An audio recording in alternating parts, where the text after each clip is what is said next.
A few weeks ago, I was looking forward to eating some leftover Thanksgiving turkey. I asked my daughter to bring me home some cranberry sauce. I told her I liked the kind with the berries in it. She brought me home a can. It was a well-known brand. When I opened the can, I noticed it was half full of jelly. There were a number of berries at the bottom, but it clearly wasn't what I was hoping for. A few days later, we still had some turkey that had not been eaten, but we'd used up all of the cranberry sauce. I rummaged through the pantry to see if by chance there was any cans of cranberry sauce from last year. There was. I checked the expiration date. Still good. And it was the kind with the berries. But it was a different brand than what my daughter had purchased the previous week. In fact, it was a brand that I'd never heard of. When I opened the can, I noticed it was cranberries from top to bottom. I thought, aha, I'll bet it's a privately held company. I went on the internet to check.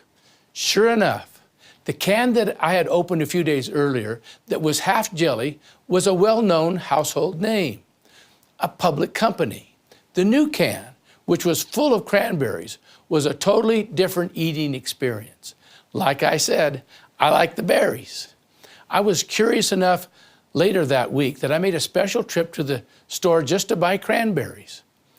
The turkey was all gone and I didn't need any more cranberry sauce, but I wanted to check out my theory. I found the two brands of cranberries and purchased them and brought them home. I opened both cans, like I suspected. The publicly traded company, the household name, the one that was the most expensive brand, was the lowest quality with half jelly. The other brand, a privately held company, certainly was far better quality, solid berries from top to bottom, and a much tastier product. Why would that be, you might ask? Why would the publicly held company produce the product with the lowest quality and the highest price? If you're paying attention, you already know that it's almost always that way, and for good reason. Public companies are driven by stock price. Their executives are paid bonuses based on the stock price.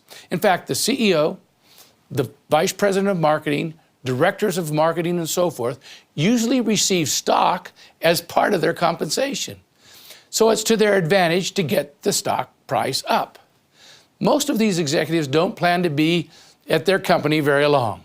5 years is about the average for an executive to stay at any one company before they move on to the next company. To receive bigger bonuses and to feather their resumes, they need to increase profits today. Now, stock prices are driven by the profitability of the company. Now, to increase profits, they need to increase revenue or decrease expenses.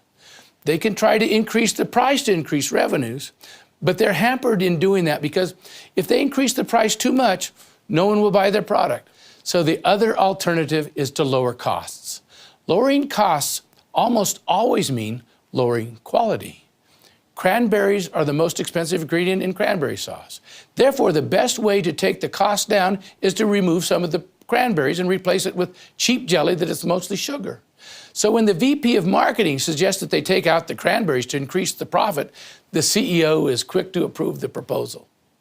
Now, take a private company, especially a company that doesn't ever plan to go public. Since there's no stock price, there's no desire to drive the stock price up.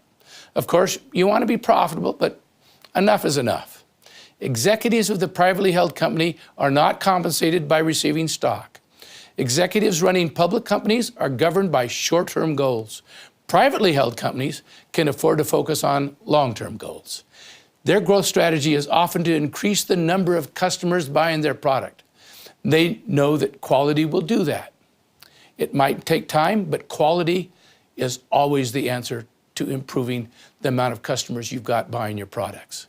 Now, Melaleuca is a privately held company. We don't worry about stock price. We focus on our mission of enhancing lives. We want Melaleuca to be known for quality, safety, and taking care of the environment. We've created products that help people live longer, healthier, more vibrant lives. We're debt-free and profitable. We've defined ourselves as a growth company. In other words, our objective is to grow to impact more lives next year than we did this year. When I leave this earth, I want to leave a company with a stellar reputation of enhancing lives.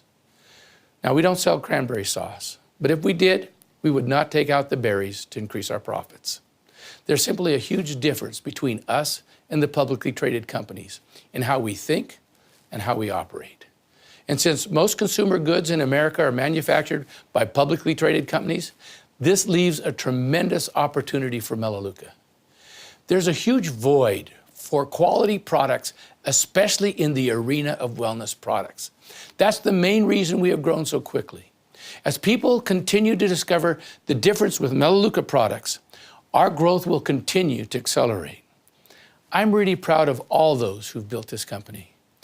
I'm very aware that this entire company has been created by thousands of average people with tremendous heart and courage. It takes courage for people to get out of their comfort zone to tell people about Melaleuca products. I'm grateful for the thousands who've gone out of their way to do so. We often celebrate the movers and the shakers. We walk them across the stage and we give them big checks. But we often overlook those who just brought 1 or 2 customers to us. And yet, those people are extremely valuable to us.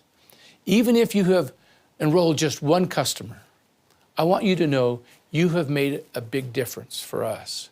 In fact, over half of our customers have been brought to us by people who've enrolled fewer than 10 customers.